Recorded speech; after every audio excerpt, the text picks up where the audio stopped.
Hello and welcome to this shadow dropped episode of Campaign Comrades, your favorite leftist gaming podcast. Oops, That's oops, not, folks. Actually, we're canceled now. but it's not true. We actually talked about we've mentioned that we've been going to talk about HiFi Rush several times already. So we've already blown our NDA. Yeah, we're being sued. Bethesda is coming for us. Todd is going to Bethesda doesn't care anymore. They sold it uh, off. Todd is going to tar Yeah. and feather me. That's right. So instead, It is I'm gonna very go. funny to see the Bethesda logo on the login as you're opening the game while you actively know that they technically are not a Bethesda property anymore. They'll send me instead to a Korean labor camp because now, yeah, are they owned by isn't Kraft in a Korean thing, a Korean publisher thing? They're the I PUBG believe people, that's right? right. I didn't PUBG realize would be Korean. Chinese, not Chinese, Korean. right? That's why I was like thinking, like, wait, do I have this wrong? Let's see. We're Crafton. Where are you? Crafton. That does appear to be Chinese characters. No, it's South Korea. No, incorrect. Yeah, if you need to know the difference between your kanji, Korean have a lot of circles and bubbles in Yeah, them. but this thing of its native name does not have bubbles in the. I can usually spy the Korean characters relatively easily. But no, that's I that's hear not it. Korean all day long, just shouted. Just started an international incident on Yeah, no, this they are podcast. PUBG. They We, do we own need to PUBG. throw They one are. more into the, We the were fray both and just say correct. it Vietnamese as well, just to get the full quadfecta of angry Asian countries. We were both correct. They do. They are the parent company for PUBG. Interesting. Yeah. Off the rails already. Yeah. Much like the development of this game post launch. Yeah. So this is that's an interesting place. We can I guess kind of start there before we jump even into the game. Um, a very unique story, right? With it coming from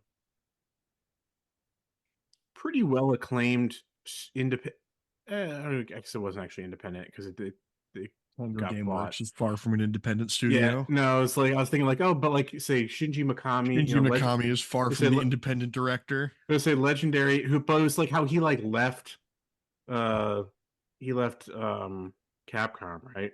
He was Capcom, and then um went and like spun up his own thing, and it's like then was Tango independent at any point, and then bought by Bethesda, and then bought by Bethesda, bought by because it Bought was by yeah, it's owned Microsoft, and this then Tango closed because down, it's and then like Tango is this reopened to be sold. this is also it's so weird, right? That it's their parent company was actually ZeniMax, right? Yep. Which is the parent company of Bethesda. It's not actually owned by Bethesda, but it was like published. They're both owned by the same thing. So it's founded in March 2010 by Shinji Mikami. It was acquired by ZeniMax in October of that year after dealing with financial issues. So it was Independent for 6 independent months. for like 7 months. Yeah. I mean, isn't that generally speaking, if you're creating a company, isn't that kind of the goal? Is to get bought immediately just so you don't have to deal with it anymore? Yeah. I mean, because what's not been not because of financial issues though. yeah, you want to be snapped up just because you're the hot commodity, right? Yeah. Everybody's got to have you, but Not because you're already in the hole 6 months in. Yeah. but Tango was started with this pretty cool ambition of Shinji Mikami to help foster the growth of new creatives. Like he's someone who's been pretty vocal about the issues of like brain drain in the industry, with that there really doesn't exist anymore a viable path to go from a junior position to senior positions within these companies, that most often that with layoffs and just again like the harsher conditions and brain drain, that like folks that would take these roles just go somewhere else to more stable, more lucrative positions. So he's been really adamant about I mean, that's fostering been a this job space. market thing, not just in the game development sphere, but for pretty much everywhere for at least 10 years now, where I don't it's know. I think easier to it's leave a company to get a higher pay raise than it is to stay at a company to receive a right, equivalent. but that's like with usually within the same industry, right? Like at most you could say that like these programmers and whatnot are in the same industry because they are still doing quote unquote software development, but they are like moving from game development to like working for financial corporations, you know, Yeah, but I doing mean banking that is software. true to Matt's point in every industry. Like even in the legal industry, it's like going from litigation to in-house because That's you you're have still a less. fucking lawyer. You're still a lawyer. But you're still a software developer. I don't think those are the same that's the same distinction. Like I you think are in engineering it would be the same thing. Like going from uh, building one type of thing to another type of thing. It's different law. Like you bounce around doing different content in the law, just as you're doing different content in Well, I software. think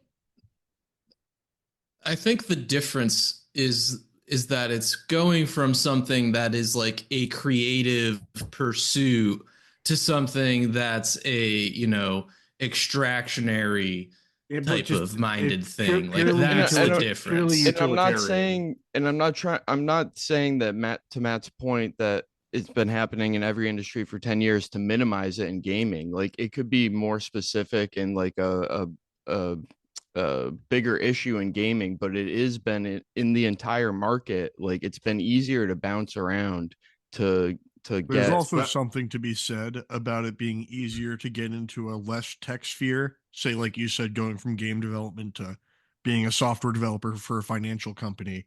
You have a little less people with know-how above you where you can get away with a little more shit Yeah, no, than if everyone is a software.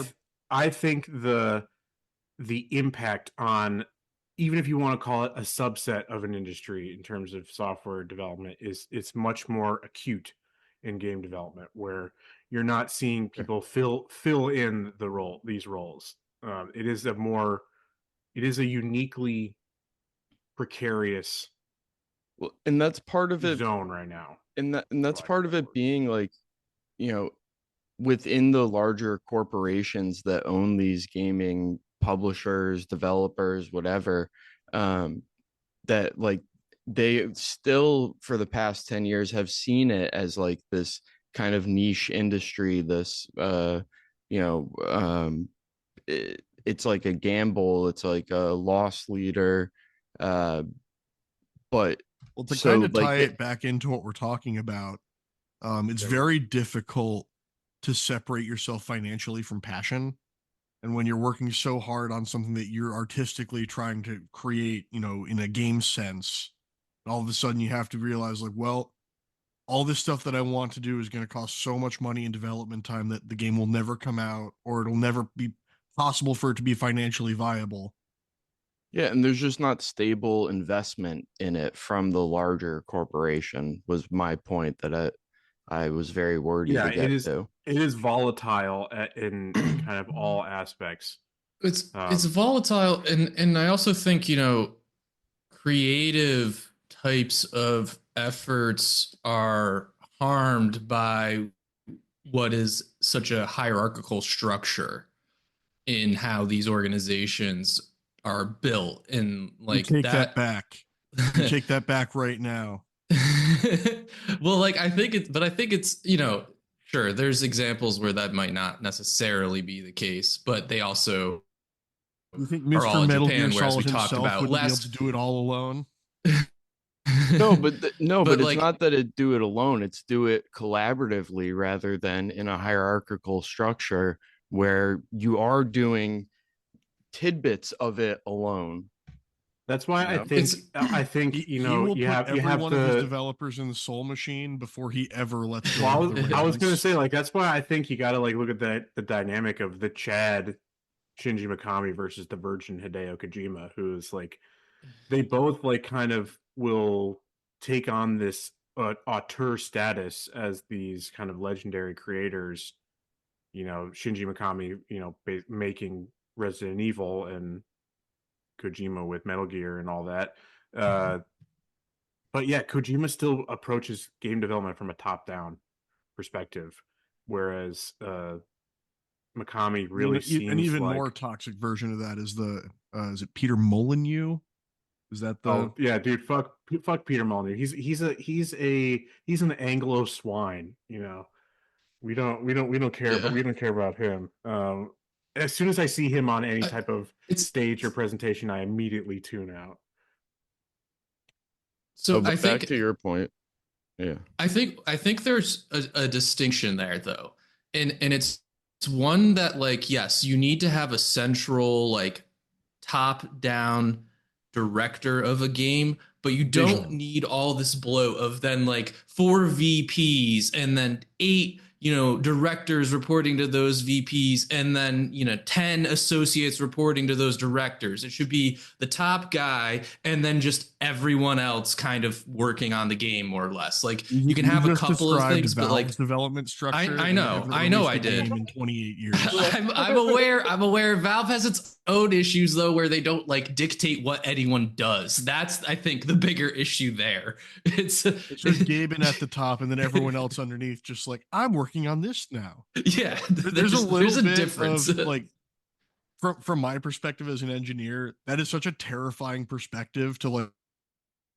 Oh, there he goes. Working on a project and just dropped it. Sorry, I thought Matt just that must have been on your end. had his crash, but no, he just froze for a second.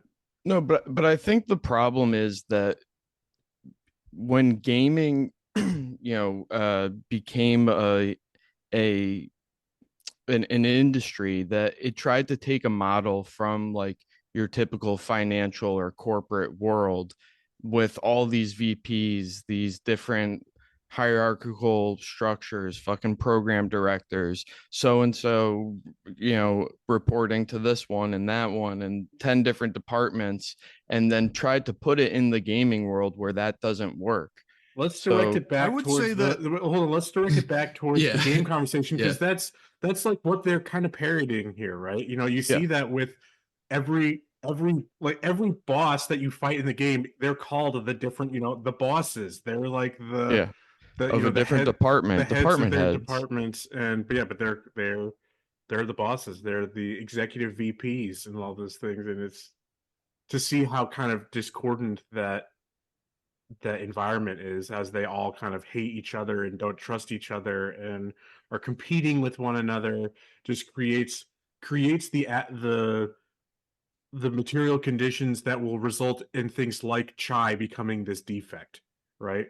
And I mean, he became a defect because there's a whole bunch of circumstances there involving an iPod getting thrown away. Yeah, just and just properly bouncing into a production line. But that is a way of illustrating to Ben's point that like all of this structure like results in a defect, and it's Kale himself like throwing the iPod over, or like kicking it or whatever, that lands on Chai. So like I don't remember if any of you were in the giant study hall where Francesco in high school had his iPod taken away and he lost his mind, but all I can hear is, "She took my iPod. You took my fucking iPod." I do not remember that. No, I just remember that Italian bastard, and it's like, get the fuck out of here.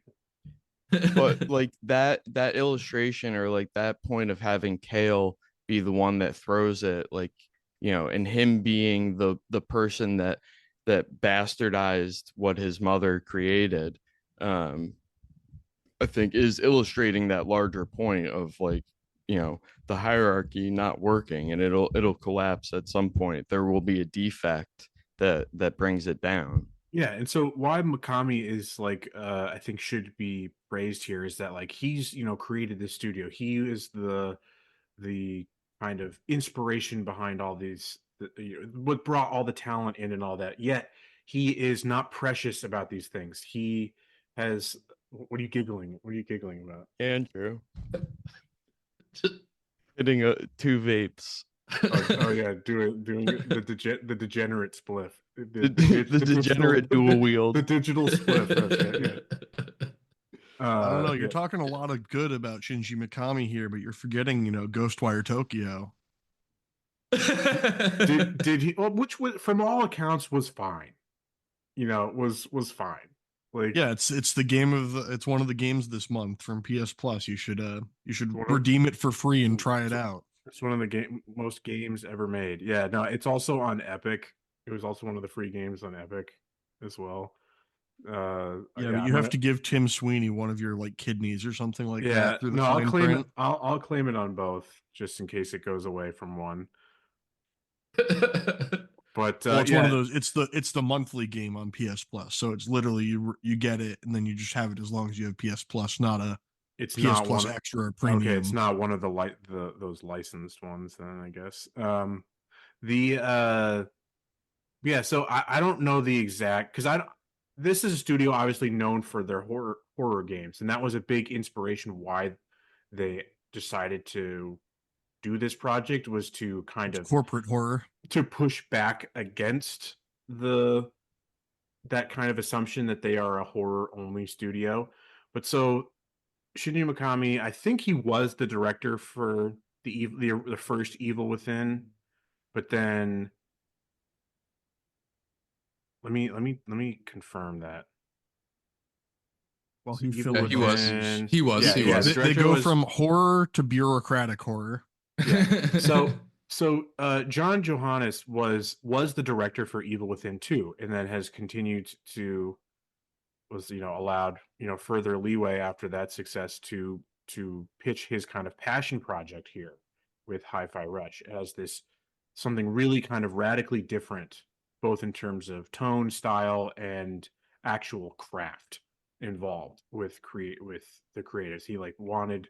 He said that like this is like a dream game, in the sense that something that he had dreamt up in his mind, like That for was like more a like a de- nightmare to me. for like a decade. Tossing and turning in bed, just oh my god, let's manipulate handicapped people, brain control, robot workers, budgets. The So yeah, he like pitched this as like we just finished Evil Within 2, trying to help inspire the rest of the team with kind of like this drastic palette change. So beyond tone of going from horror to like this kind of cartoon comedy, the core mechanics of this rhythm action game. And I think that's a good place to let's jump off and talk about our experience with the game itself. I know for me, this may have been my first foray into rhythm games. I don't think I've had. So you've definitely played like Guitar Hero or something. Yeah, I was gonna say, okay. are we counting Okay. Guitar Hero and Okay, and all right. Absolutely. No, That's a rhythm you're- game. Yeah, you're Rock right. Band, rhythm game. You're right. Xenoblade, rhythm game. Kind of, not really, kind of, but there's yeah, Guitar Hero, sure, I guess, but definitely not a rhythm action game. I'll say that. The combination of the two. I don't know. I sweat a lot more playing Guitar Hero. But, I mean, I get really into it, man. I did say that I am I've been doing some retro game collecting. That if I can find a good working guitar controller, that I'll get. There's Guitar one Hero still game. shoved I behind the might TV stand have at my a dad's house PS2 that's one. covered in cigarette grime. I may have one. I may have Guitar Hero as well. I need to double check. Yeah, for the rest of you, I know Matt, I think you have dabbled in more rhythm gaming before. Oh yeah, I'm a DDR pro. I fly out to Japan twice a year to compete in the DDR Olympics. You definitely wear a little schoolgirl outfit while you do it. That's just because they don't let me wear what I want to wear, which is my Ryuko Kill La Kill outfit. So too revealing. Too revealing. But yeah, cat ears are optional at the very least. No, he wears those. Those are mandatory. For him. I say like they don't Yeah. make you wear that. Oh, Like that's your that's your his choice. That's your choice, and of course he elects to do so. So yeah, I'll start with it's the same application that goes to all sports. Look good, feel good, play good. So for you two, That's life. who I know haven't really done rhythm action, what was your opinion or any reservation going into this? Were you worried about it? I know I was, and I was concerned. I was not. concerned. I knew I could button mash my way. I did not know to a rhythm. But see, there's some rhythm games where you can't button mash your way out of it. No, this is baby's first rhythm game. Yeah, this one definitely lets you do that. Because there's no punishment for being out of rhythm. It's literally just bonuses, except for a couple. Like when you're fighting Mimosa, and then I think the final boss also has those rhythm moments where you have to hit the buttons in rhythm on order. And with parries too, on you the have fretboard, the fretboard. The parry. Yeah, no one in the audio format is going to see me strumming the air guitar that I was saying as I was. Yeah, there are a few of those sections. Yeah, that are literally if you fuck up, you're taking damage. Well, but it's also not very difficult. It's 4 inputs. Hold on, they don't have the entire controller mapped on there, and they're not coming at you at Mach 3. My biggest go through the fire and flames. The biggest difficulty for me was the jump pads. The platforming in this game is dog shit. No. Not I know what you're talking about. You're talking about the rhythm pads? The rhythm pads. Yeah, the multi. Yeah, you got to play Xenoblade. Yeah. You'll get better at that. Rhythm pads, and when you had to hit the fucking button thing, and you had to do a bunch of different different inputs at a time. Oh, brother.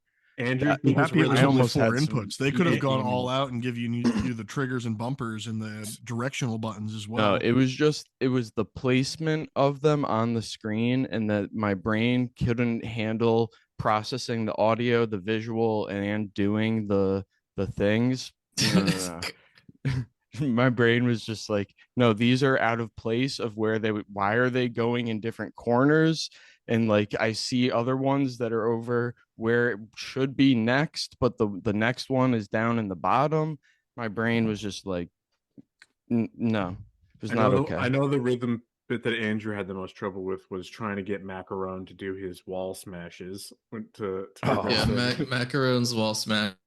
Were my biggest issue. I was watching him on stream do it, and it was like, dude, this is literally painful to me. The amount of time. And Macaron just doing like face palming. Yeah. The funny part was the stream that I participated in with Andrew. He got the first 4 instantly because he was just hitting the button and letting go with the right timing. He never saw the actual rhythm aspect to it, and then once he started to think about it, it was over. Yeah, exactly. Exactly. No, I either got it first immediately, or I sat there for a good 45 seconds trying to get it. I can hear the drum and cymbal in my head right now. Dude, those cumulatively, the rhythm jump pads and the those button or hitting the buttons had to be a good hour and a half. I didn't get it was bad. It was rough. There were some of them that was rough. I will agree that the platforming is the weakest element of the game. But I lost more health to the platforming than I did any enemies. I did not find it nearly as bad as it seems to be that it's not just you guys. I've watched some other footage when I was trying to review, because I played this basically at launch, which we'll talk about its launch strategy. It's one thing I want to bring up, but I remember during reviews and now just trying to catch up a year or so later, refresh my memory that a lot of people struggle with the platforming, and I don't remember it being that bad, because give me the air dash and I'm good to go. Maybe the ones that are kind of timed, where you have Corsica. Yeah. power up the generator thing. My and whole you thing is gotta- that the air dash was almost too consistent. Like I should have a little more control over the distance of my air dash with how long I hold the input. Nah, I also remapped parry and dodge. I flopped them. I floppity flopped them. Yeah, I think that's wise. Can I we had just have everything as on a back buttons. I didn't consensus? touch face buttons. If you're gonna have a dodge or a dodge roll, it should be the circle input. I tend to agree. There are a bunch of games that do B or X depending on your controller And type. Like I'm God of War fine. does that. I'm fine with Based that. near It needs to be a bumper face. dodging. Right, actually, right trigger or whatever. Or It left should just be trigger. a face button. It at minimum. It should not be the fucking. It should never be a trigger or a bumper. I had everything on back buttons. I never touched face buttons. Yeah, but you're an exception because you're a freak. But So I also think putting all like combat buttons on back paddles and stuff would harm your ability to do combos. do the rhythm. To do No. combos. You just Dude, got it's the I'm same gonna thing say- as knowing where your buttons are in a regular layout. It's just knowing A, B, X, Y. I could tell that you were doing some pretty basic comboing there, buddy. There's no need to do any more comboing. That you weren't taking full advantage of your suite of combos. I beat the whole game without having to. The game is so easy. It's not, Yeah, but they're it's fun. not hard. It's not hard, but no, that's the thing is that it makes it. I think it's one of those cool games where you can kind of you can really. It's an interesting comparison to God of War. I think my experience is similar, where you can just kind of mash the same combos over and over again, or you can raise the skill ceiling yourself and try to weave together combos intentionally that you don't have to. You can absolutely get through it by doing the same, basic light and heavy combos. And one thing that I think that the game did itself a disservice in was not like highlighting the combos as like memorizing chords or like memorizing a whole song, because then like you as the player could be like imagining that like, okay, I'm this is just a chord that I'm memorizing, and like further push a player to use the combos and things, because it took me a while to begin to use them just because of funding, meaning I didn't have a lot of gear parts or whatever and wasn't getting them as much as I would like, even though I was looting like I normally loot. But so I think they could have highlighted that more. And towards the end I was like, oh, I'm imagining myself like memorizing like a chord or like putting together like a song type thing. I felt the drip of unlocks for combos was pretty good, and that there wasn't but it's because I wanted to unlock other things. Like I was going to go heavy into the chips because I was like, oh, passive abilities make my job easier.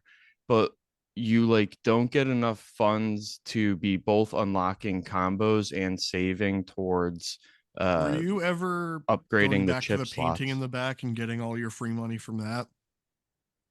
Yeah. No. There's a lot of bolts in that. I did not know that. Yeah, if you go, there's a bunch of optional challenges that'll drop free bolts or chips. Yeah, whenever you go back to like the hideout, you'll see that there's progress bars of like things that you've done, and whenever I forgot about it now. That was a post-launch thing. That wasn't in the base game. Are you sure about that? Because I remember positive. I remember there being achievements. I don't necessarily remember there being, or like achievements, quote unquote, not like actual like in-game achievements, not like trophies. Oh, I get I was getting tons of trophies and in-game achievements. No, I do remember those. I do remember. They were on like the bottom right corner. Yeah, when you would go back into you have to redeem them. I didn't realize that. Back into your hideout. Yeah, they can drop like a bar, like 20, 40, 60, 80K. So I was probably like under skilled, under fucking chipped this whole way through because I was missing out on a lot. I thought it was just what I was collecting. Damn. Yeah, no, there's a good amount that the game gives you there. I found the combo list to really kind of be doled out at a really well managed pace, in that like Agreed. I would have a suite of combos that I would spend enough time to really kind of memorize, and I would compel myself and challenge myself to think in the moment of, oh, this combo would be cool, would work in this situation. I want to try to pull off this combo in this encounter, and trying to do that and doing it, and it helped me definitely through the combat much easier, and like get much higher scores, because I do like the ranking system. And it's not something that I normally go for, but it was a cool thing to see that effort rewarded. And then as soon as I would feel comfortable with the list of combos, I'd get a new one, and I would try to incorporate that one into my play style. There's no real reward for it though. Like, you get a higher score, but that doesn't gain you much more. Right? There's no enemies that you have to use a specific combo. This was for personal. To take down. This was just personal. This was just a personal thing of like, oh, I feel accomplished. I feel like I'm playing this game. This is where I felt the combat was very hollow. There's no real drive to have to do anything beyond just staying in rhythm, avoiding damage. I didn't need you can get A and S ranks just by being fast. But see, that for me, not for the whole chorus. You could get that for just the S rank for the timing, but it won't give you an overall score of an S rank. But if you're fast with it, you're probably also avoiding damage. You're probably also building up a good combo multiplier. But your timing isn't good. And say for me, that's a personal thing. No, say for me, but that's a big percentage of the ranking. By doing combos, by maxing combos and focusing on timing, because actually that's a big one, is your timing. It is to your score is your timing, not in terms of your speed, but the just timing stuff. And that will be a huge kicker on your score. And I don't know, I got a lot of A ranks with 60% timing.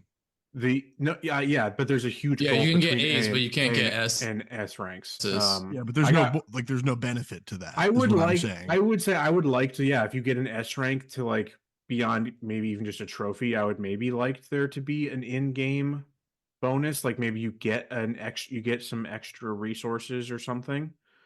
Yeah, I think that's a fair criticism. But to me, it was mainly just like trying to kind of better myself, and I just found I didn't feel that I had this need to, mechanically do things. But like my speed and my timing and all that was improved and so my scores were improved by focusing on combos, by doing combos, and actually it's almost paradoxical, by slowing down and thinking about combos, my damage would go up so high that I'm clearing encounters much faster. And yeah, my timing things were good. Like, I'm not getting S rank on every full level, but I got it on a couple, which is weird for me. I'm not usually that skilled. I think I got one S rank. But I got S ranks on a lot of encounters, and that was a pretty regular thing. But then even on the full levels, I got a couple S ranks, which was it felt good. I didn't feel like in the moment that I needed a mechanical reward for it. Would that have been nicer, and would that maybe encourage that more? Yeah, sure, absolutely. But that was just a personal thing for me. I didn't need it. I think it's fair to say like the game doesn't demand much of you from like a combat perspective at all. And you could also, if you die enough, it tells you to put on auto combat. Oh, really? Yeah. Interesting. Never saw that. Never saw that. Which is, you could just button mash anything and it'll try your input first, but if there's a better input that'll like save you, it'll like call in a character or whatever, Interesting. I think I died 4 times in this game, twice to Mimosa, once to the lasers on the production lead, and then once. You guys keep calling him the production lead. He's finance. He's finance. Whatever, dog. Does he not? Production- Does production is finance Rekka. not run production? Production is Rekka. She's like like one of the first bosses. They kept calling him production, like no. some. And then I think I died once on the final Yeah, boss he's during. finance. Yeah, so let's talk about bosses then. Yeah, I died. If I died in the Kale fight, it was once. And then all my other deaths throughout the entire game were Mimosa. I died, crushed yeah. Mimosa. I probably was so died like 3 times to Mimosa. Mimosa was one of the easiest bosses for me. It was her command grab that just fucked me up. Just Oh. huge. I could not get around the grab. You grab me and smack. Dude. Delete my health. By that point, I had gotten the the magnet backstab, and so I was just spamming was a good one. L1 and just like beep bloop beep bloop, just flopping back and forth from like side to side, okay. then like spamming Mac to fucking like smash her, and then the other characters get her stunned, then just fucking go to town. Yeah, I don't know what it was, because I feel like when I finally did beat it through, I'm like, yeah, that shouldn't have been that hard, but I struggled with her at first, but then had no problems throughout the rest, like for basically anything else. The easiest fight was Corsica. Yeah, because it's just parries. Because it's Yeah. literally just parries. No, also dodges. Well, yeah. I can't. Yeah, the parry mechanic. Did any of you catch her? Nope. No, I told Ben I took my hand off the controller to stretch my elbow because Literally, deck. like similar thing. Like I like Yep. looked away and then looked back, and I was like, oh, I was supposed to do something. I like just missed it. I had to snap my elbow back into place from 13 years of contact sports.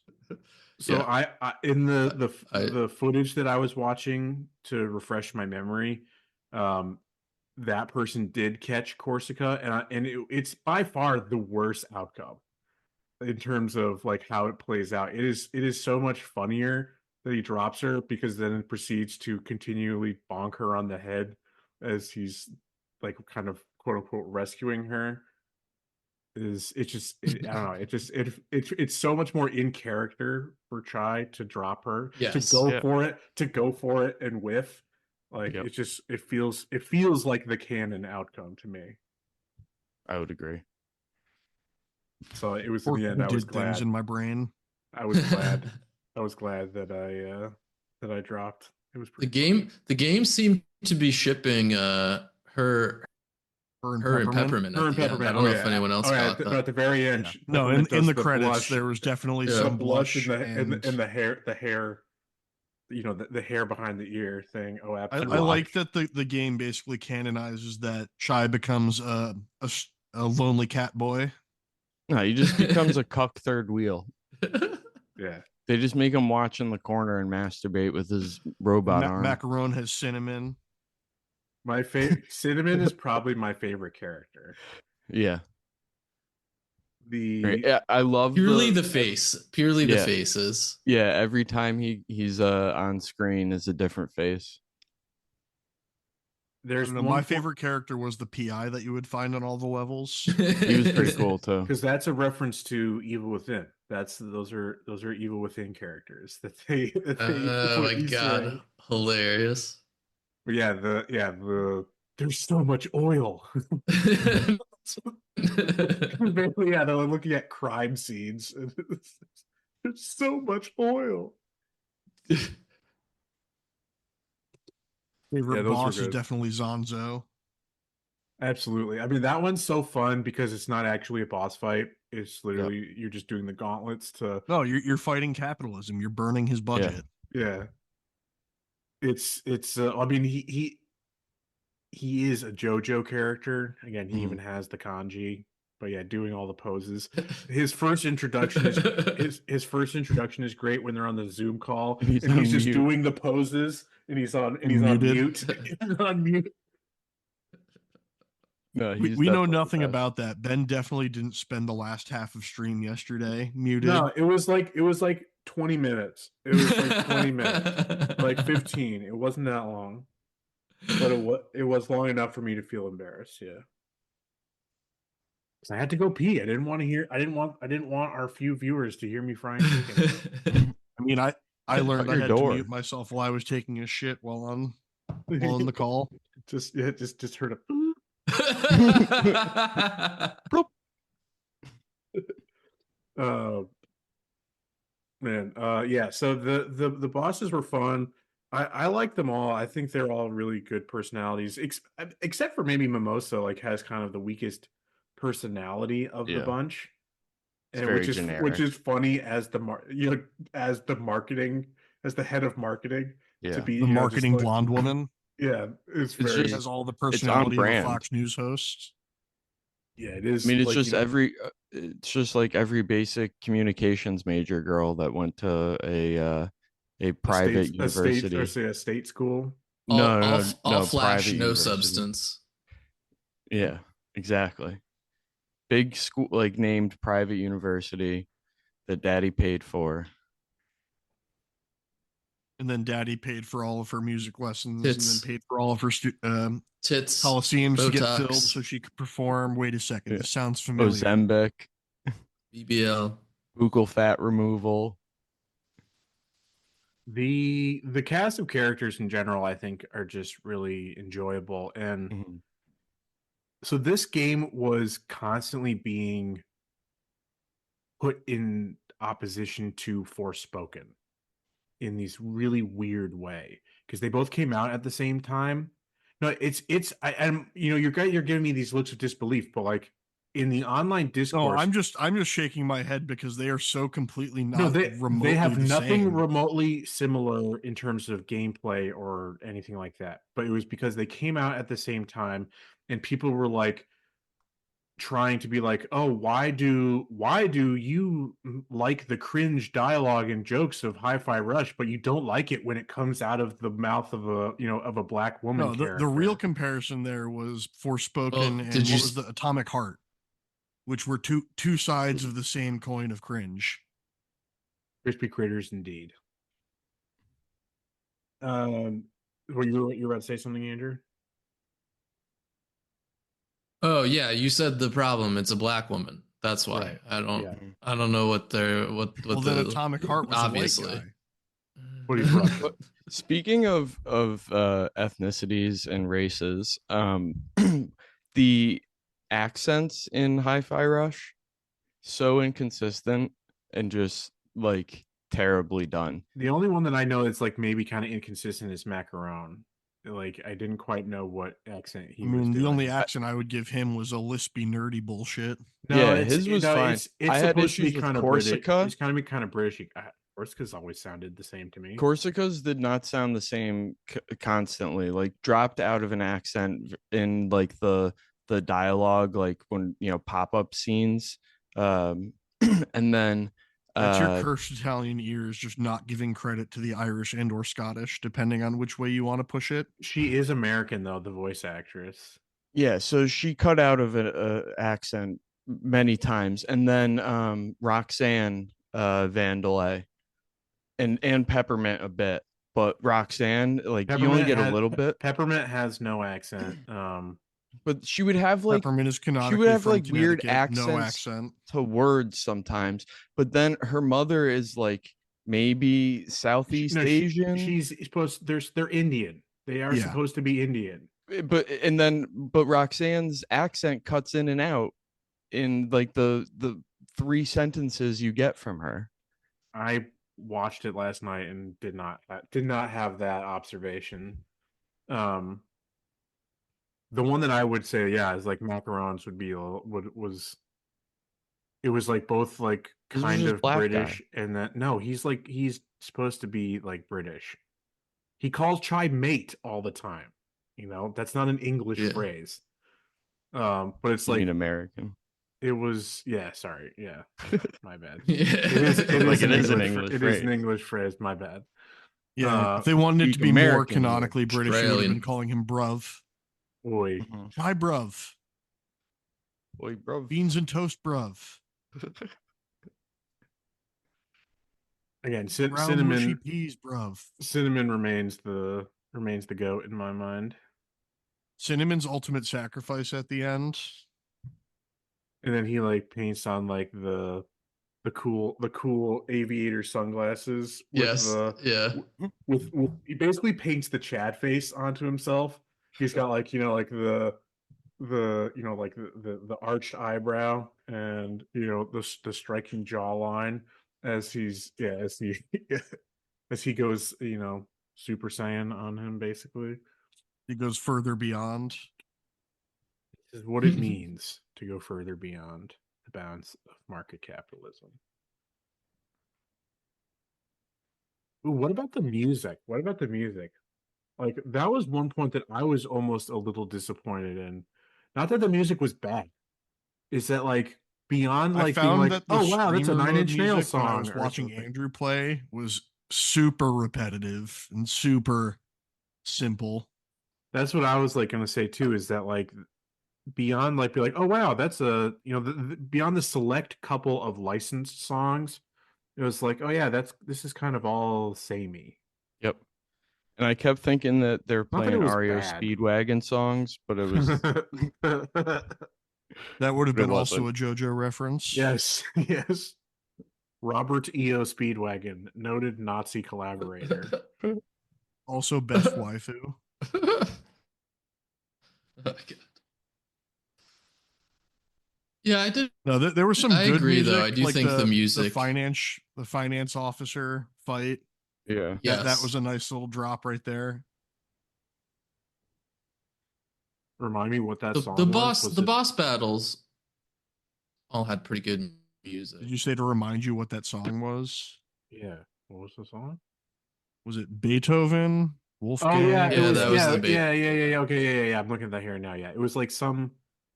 It was like a mash of yeah, well, of the Fifth Symphony. Fifth Symphony. So don't put me on the spot. I played it a week ago. No, that one was cool. I do like that one. I remember There was like a Black Keys song in there at one point that was okay. that. Yeah. Lonely Boy by the Black Keys. Yeah, I'm looking at it right now. Boo, Black Keys. You just don't like culture.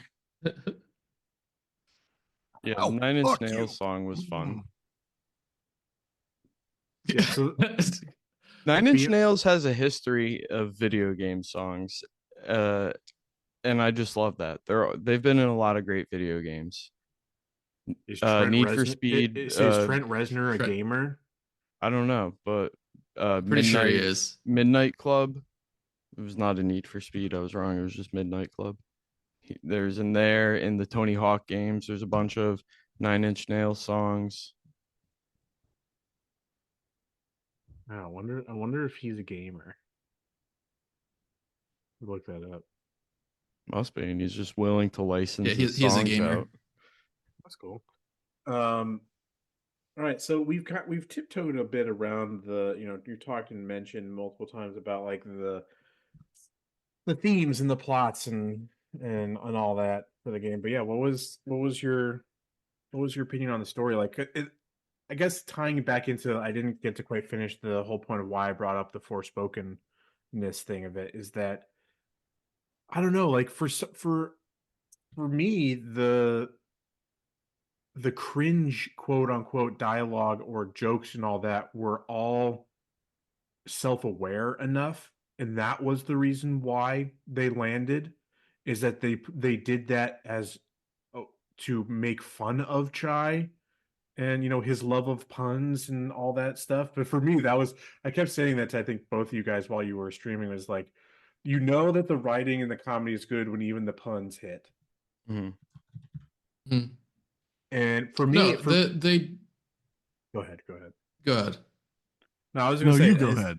it was just repeating what I had kind of just said, is that for me it was the fact that it was self-aware is why it was Yeah, successful to me. the whole thing is cornball purposefully. Like that is I mean, part I of think its you said charm. it, Ben, that it was like Saturday morning cartoon personified. Mm-hmm.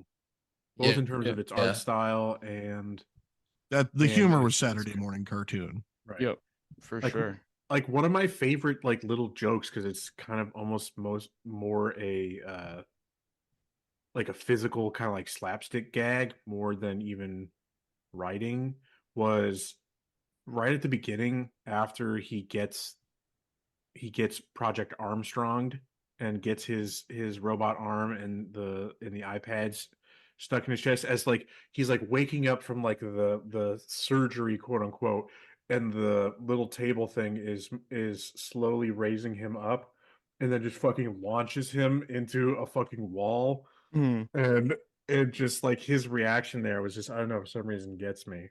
There's great physical comedy throughout it. And that's why the Corsica miss is a better Right. outcome, is exactly to that point. Like it just adds to that Saturday morning cartoon feel. Yeah, it's goofy in a sense that for Matt, you can say if this is true or not because you're the only one who played it. It seems like it's trying to take itself too self-seriously, whereas this never does. Forspoken? Yeah. See, I disagree in that sense, Okay. where I think Forspoken was also taking the piss a little bit. I think people took it too seriously. Okay. I think then that's fair. Like it gave that portrayal of trying to be too serious. I think that was a little bit too heavy on their marketing side, where the Yeah. marketing was maybe trying to play it up a little harder than it actually was. Because it seemed like Frey, the main character there, was, she's quote unquote taking the piss, as you say. She's sarcastic, but not in a sense of like in a superior sense of I'm better than this. I'm No, most of the time she was equally as annoyed with Cuff as everyone else was while playing. Cuff was the annoying one, and it's kind of intentional because, I mean, spoiler alert, 2-year-old game that no one here is going to play but me. Cuff is the bad guy in the end. That's literally the exact, getting annoyed by him over and over again. That's literally is kind of the exact plot of Atomic Heart. Your hand they released AI, identically. your hand AI thing is the bad guy. It's that is the exact same plot. I do want to say I really enjoyed this story overall until the end. They like nerfed themselves from a thematic standpoint, in my opinion, with how they end this They just game. all join, where they all just like join in and like we're doing good capitalism now. That Chai is, instead of the rebel, is now just the brand ambassador. I agree, and I had that same feeling. Yeah, but they gave him the guitar he doesn't know how to play. Just like I liked it so much, and then it was just like, oh no, the good capitalists are now in charge. Everyone's happy. I can forgive it. I can forgive it in the sense because it's critique and it's like the jokes that it's pulling. Like this is not some like anti-capitalist manifesto in this sense. This is no, it's more about this is just like what can go at, wrong with bureaucracy. This is making fun of capitalism. This is not like trying to tear it down in some sense. But that's the meta text, right? The ending is true to the characters in the sense that with maybe, I mean, Chai is not really some kind of rebel. Actually, he wants Chai's a loser. He wants to be famous. He wants the stardom. He wants to be to have the success of, he wants the capitalist dream for himself in some sense. But from the kind of creative side of it, whereas he wants the rewards of creativity without the work of it. Yeah. Whereas the rest of them, they're always trying to be like, we're trying to save this company from the inside. Like Macaron's big thing was that he hated the turn that the company took under Kale's leadership, and wanted to go back to how things were before under. And same with Corsica. She's like this is not the company that saved my town or whatever, that I idolized or whatever growing up. And Peppermint is trying to preserve the family legacy from how Kale has bastardized it. Legacy. You made a pun. I did. I would agree with what one leg I see. I agree with what you're saying. If it weren't for the fact that it makes it pretty explicit that what Kale's doing is in profit motive, like the whole reason he's corrupted the entire company, himself, done the things he's done. But that's every villain. Is I but don't it's know. I don't know if he indirect can be service. profit motivated if he's got No, he a head of literally R&D says it. He literally says it. His whole plot is to turn people brainless so that they buy more shit. His whole thing is like, do you know but how hard he it has is an to make a R&D product person who has no idea how to keep a budget in check. Do you know how? If But you that's why care he about wants profit, to. you get rid of that dude. But he wants to get. He's going to solve that problem because everybody's gonna buy his shit now. Because that's his whole thing. Is like, I don't see the disconnect there, Matt. Because he's like, his whole monologue is like, do you know how hard it is to make a product that people actually want to buy? So it's like he wants, and he like feels he needs Zonzo and his crazy ideas because it's like we need something to stick. So I'm gonna his got to spend money to make money type of thing. So I don't see that. But then Zonzo there. wouldn't be defunded when you run his budget out. Well, it's because they haven't. They would continue to fund him. It's because they haven't. Project Armstrong Spectre hasn't in gone into action. effect. Haven't gone into effect yet. As soon as that happens, then Sansa will have unlimited budget. You don't even get to destroy Spectre when you beat the game. You have to actually beat the game again. Yeah, can we talk? I want to talk about that, but first, there's another joke to me. Just speaking of Sansa, one of my favorite jokes. It was up to the point where you're going to introduce Macaron and someone else is hacking into the system, and Chai is going through the AR system, doing all these. They think he's a test subject. He's doing all these training. Things. Yeah, and it's where they introduce the parry, and they're like, why can't we see what's happening? It's somebody hacking is like, yeah, somebody's turned the viewing to 480p. It's unviewable. I was fucking dying. That was good. I was fucking dying. That was. I was laughing. It's unviewable.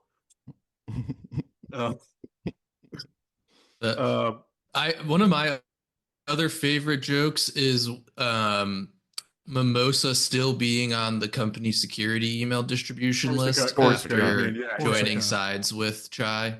Corsica. Yeah, not Mimosa, Corsica. Yeah. I very much enjoyed that. That is a good joke. Yeah, exactly. That's just like perfect. Of course, no, she would not be off. I have absolutely worked for a company where the head of IT got fired, and then 2 weeks later he was still on all the emails, and he sent a response email. It was like, could you stop stop attaching me to all of these? You fired me 2 weeks ago. That's funny. Another good one was like that the coffee maker is only making decaf because it needs a firmware update. Yeah. Yep. That was good. There was another point I wanted to make that we were moving on, but I just, that joke was so good. 480p unviewable. No, so that was the joke that I wanted to make sure we talked about, but was like, where was the conversation going before that? I completely lost my train of thought. I mean, we haven't talked about the release, which is, I think. Yeah, that wasn't it, but yeah, let's talk about it anyways. So this was, pretty iconic now as one of these, successful shadow drop games. And what do you not successful enough, apparently.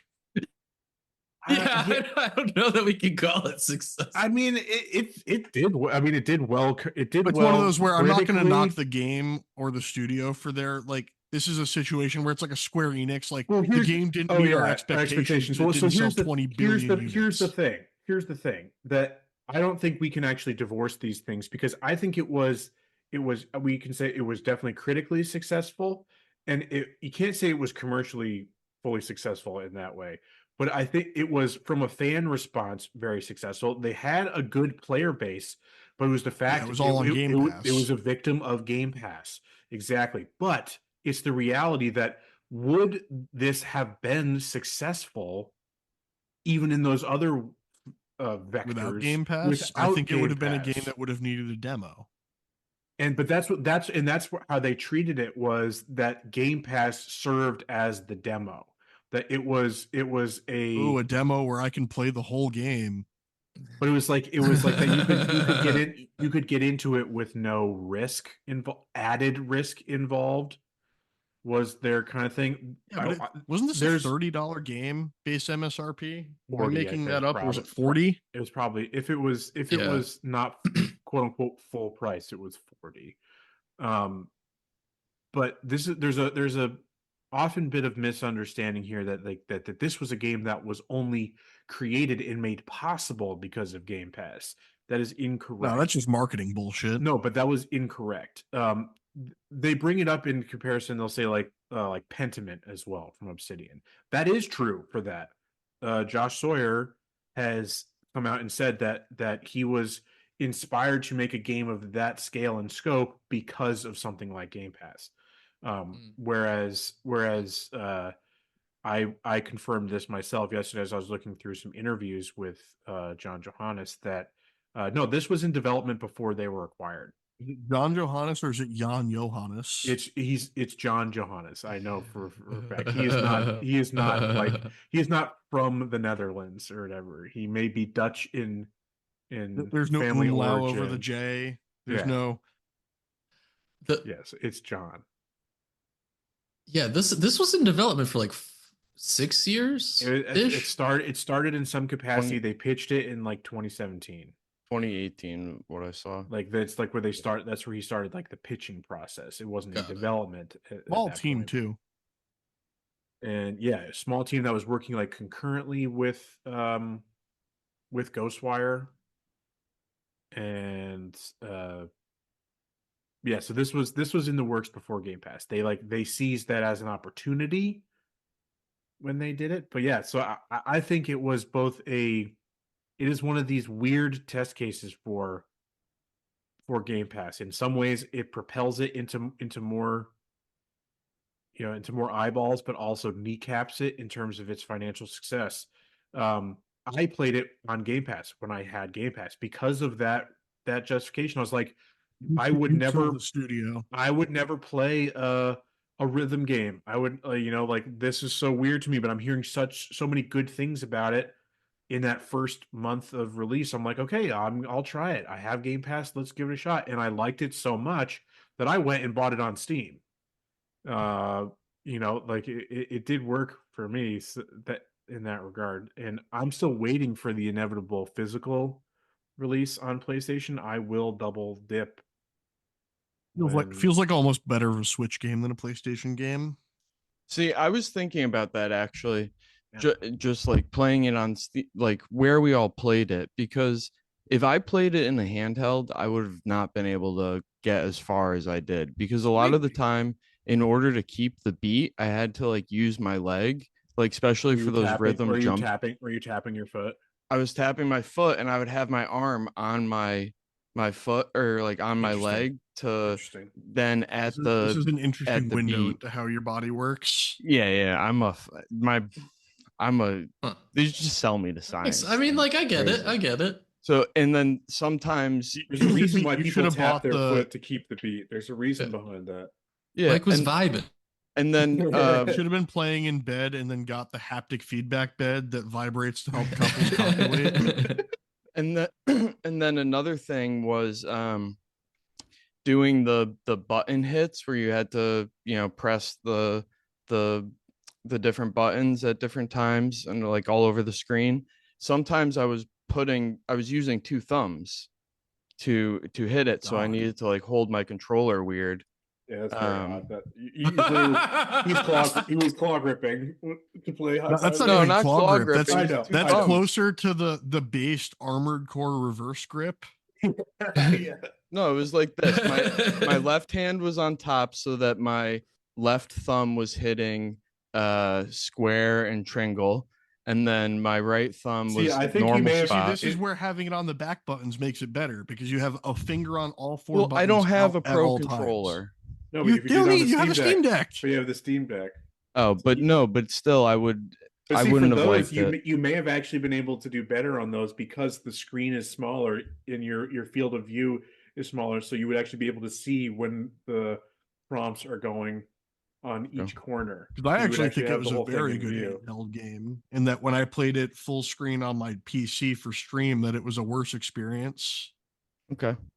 I played it on PC, on regular monitor, and I had no problem with it. I still, because I own it on Steam and could play it on Steam Deck, I will buy it for PlayStation. I was a little disappointed to hear your two experience playing it digitally, that there was not much added functionality for I wouldn't the necessarily for expect a the theoretical DualSense. Microsoft-owned product to come with the full nice haptic enhancement. Right. I Yeah. wouldn't think so either. But with, maybe the one exception of, that they are trying to, that there is this mandate from Microsoft to push multi-platform, so that they should try to embrace full feature set to Well, that should have been.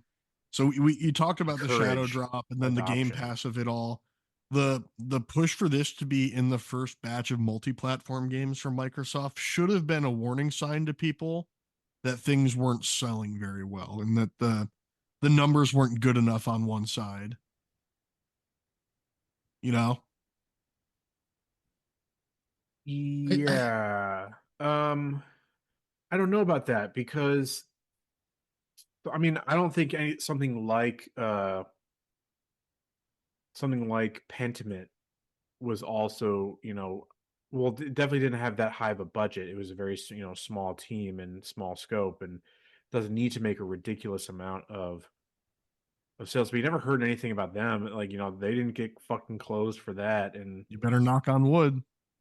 I mean, we'll see You what don't happens know the with future. Avowed. We'll see what happens with Avowed. That's Yeah. that's going to be the bigger problem for them. Um, but yeah, I don't know. It's like, That probably plays into it that they already had another game in pipeline that they were looking at, and whereas Tango well, that was talked and pitched about a yeah, sequel and then kind of got and sold immediately. that was their justification, right? They're like, it was more financially stable to rather than spin up new resources for this. They're just like, no, let's just fucking close it.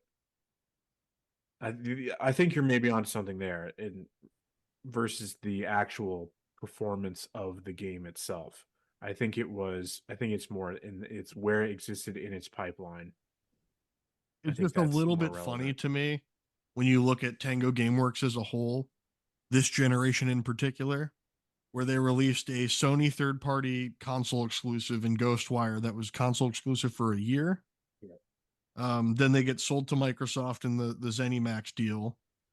They released HiFi Rush as their Microsoft exclusive. It immediately goes multi-platform. They immediately close the studio, and then they sell it. Yeah, I'm interested to see what happens with the future of Tango under Crafton, because the only thing that Crafton owns now is HiFi. They don't own any of its other IP. Um, they I know that But they didn't I thought what's now I'm blanking on his name. Who's the guy from Shinji yeah, Mikami. He's gone. He yeah, was I thought he gone. Yeah, left though. he did. Right, okay. So, He left. He He left left before before. the studio was closed. Yeah. right, so he's not even tied to this new iteration of Tango. Which will probably make it also worse. Right. Well, I don't necessarily know that that's true, because that they've proven that they can, make games with him not in that leadership position.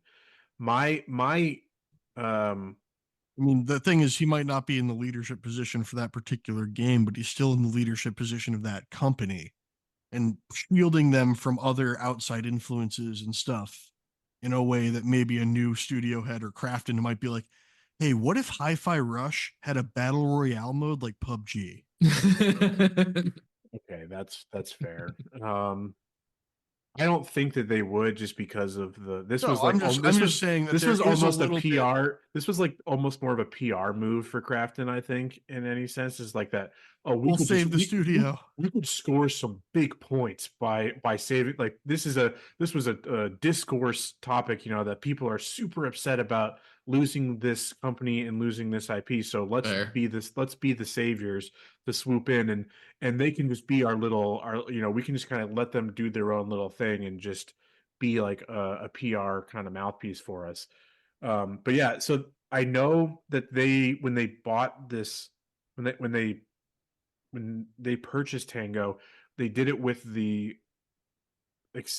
expectation of buying everybody's contract, or with enough overhead to keep everybody. But there was enough downtime between the two that inevitably some people would have, could have, may have left. So I don't know if the top people like John Johannes, if he's still there. From what I can see now, he still is. He's still a creative director for the studio. I mean, not to That say bodes this in well. a harsh way, but generally speaking, your best developers are going to have the easiest time immediately finding new work. Exactly. That was my concern. Is like, it's like that after particularly the critical success of this game is like, I don't think he would have trouble finding new work. So I'd be like, oh no, like, yeah, what if he's gone? And again, I don't want to get too much into like, oh no, he's just the new auteur type Hypotheticals of and thing. theoreticals. These are still projects of teams and all that, but and not to wade into actual current discourse, but like if we see things like BioWare, what's going on with BioWare and Dragon Age, people are like, oh, BioWare is back. And it's like, yo, the BioWare of old is long dead. Those people are gone. Those people are long gone. It is not the same company. It's the same in name only, right? So I'm always concerned about stuff like that. So, and that gets back to the whole issue that we started the show with about brain drain and the volatility of the industry. And, Shinji Mikami left Tango to then go and spin up something else to continue. This is like his mission as of late, which I think is, again, really laudable and something that I really like to see him do, is that he's just being like, because he left because he thought it's like, yes, I've succeeded with this studio. I have helped build and foster growth for new creatives, given them the tools to studio for new creatives, leaves, doesn't elaborate further, starts new studio. Yeah, exactly. So it's like I've succeeded in this. I've given them the space to build and create something on their own, and they have proven themselves capable. Now it's my time to go continue on and do that again somewhere else. He's Rafiki. He creates a new king and then walks away. Yeah. But that's the final thought that I have on it. I enjoyed this game a lot. I'm glad we played it. Me too. I am glad you all enjoyed it for what it is, and I'm hopeful that it will. Like, now you need to go through, Andrew, and beat all the optional challenges. Oh, okay. We didn't talk about that. Yeah. So I think that was the piece that I wanted to mention, that like, but I wanted to get the other joke off. In that like expanded bit where you go back into like the secret levels and stuff, you find out that there is a backup version of Spectra that exists, and you have to fight like a hologram version of Kale or something. But then the fight ends when that cleaning robot that you encounter repeatedly, he like comes in and is like cleaning and accidentally unplugs it. He like knocks out the plug, so it dies there. And so all Try does is just leaves a note like by the outlet, like, do not plug in, like leave unplugged type of thing. I didn't finish the challenges. I only did a couple of the first couple levels worth. Perfect. So like there's potentially space for a sequel. I don't know exactly what to expect for a new. They obviously had an idea for a sequel before being bought, so it's not like that. Like Crafton is like, we've bought you, now we've got to milk you for this IP type of thing. It's that they had ideas. HiFi Rush 2, HiFi Rush Battle Royale, HiFi Rush multiplayer expansion, HiFi Rush Mobile. Ugh. So yeah, I hope not. I hope we don't see any of that stuff.